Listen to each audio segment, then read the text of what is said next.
What happens when a prime minister faces a question so sharp, so relentless, that the usual answers suddenly feel dangerously inadequate? Last night, Keir Starmer, Labour's embattled leader, found himself in precisely that tight corner.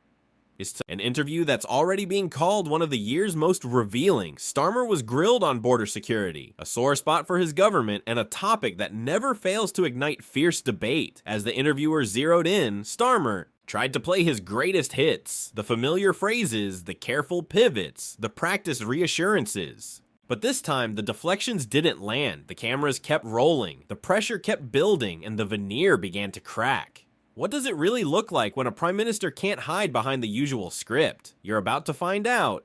Before we plunge into this political drama, make sure you smash that subscribe button and turn on notifications. This is just the beginning, and you don't want to miss what's next. Now, picture this. Warnings from Germany are ringing out, suggesting Russia could invade a NATO ally in as little as 4 years. Tensions are high across Europe, and the UK's own commitment to defense spending is under the microscope. The interviewer doesn't let up. You talk about going further and faster, but why haven't you matched Germany's urgency? Isn't it time to accelerate, to commit more? The challenge is real, and the stakes couldn't be higher. Starmer responds by touting the UK's steadfast support for Ukraine, reminding everyone of Britain's key role in the conflict. But does that answer the question? Is pride in past actions enough to guarantee future safety?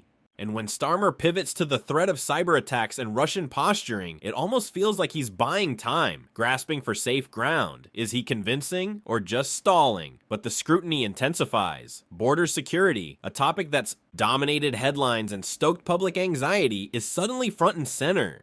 The interviewer's tone hardens. You scrapped the Rwanda scheme, but crossings are up by 42% this year alone. You promised to smash the gangs exploiting our borders, but are you really keeping Britain safe? For a moment, Starmer appears. Cornered, he launches into explanations. The Rwanda plan was expensive and ineffective, he says, and only a symbolic handful of people ever went. He insists he's not interested in political gimmicks, only the hard work of real change. But here's the twist. If tough talk and new bills are the answer, why are people risking their lives to cross the channel in record numbers? Are partnerships with France and beefed up police powers enough, or is the government losing control? Let us know in the comments. Is Starmer's approach bold reform or just more political theater?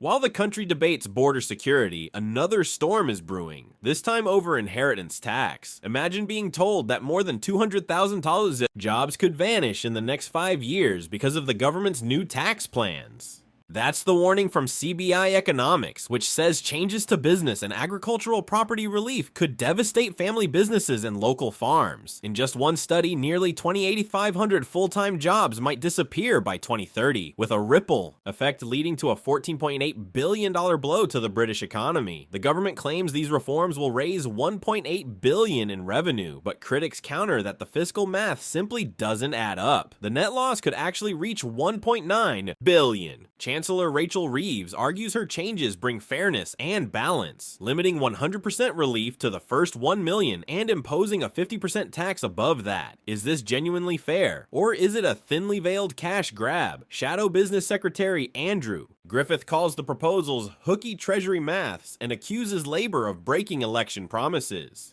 With family businesses bracing for a 9% cut in jobs and the agricultural sector expecting investment to tumble by 17%, it's not just numbers at stake, it's livelihoods, communities, and the very fabric of rural Britain. So the big question, are these tax reforms a painful but necessary step towards a stronger public sector, or a short-sighted policy that could shatter the backbone of the UK's economy? And as public services strain, will the government's promises of new investment, capped corporation tax, and pension mega funds be enough to turn the tide? Or are we heading into a period of slow decline and lost opportunity? The answer might surprise you. Drop your thoughts about inheritance tax and border security in the comments below. Let's get this debate going. And if you haven't already, hit like and make sure you're subscribed for more sharp analysis, breaking news, and stories that cut through the noise. Thanks for watching. Until next time, take care.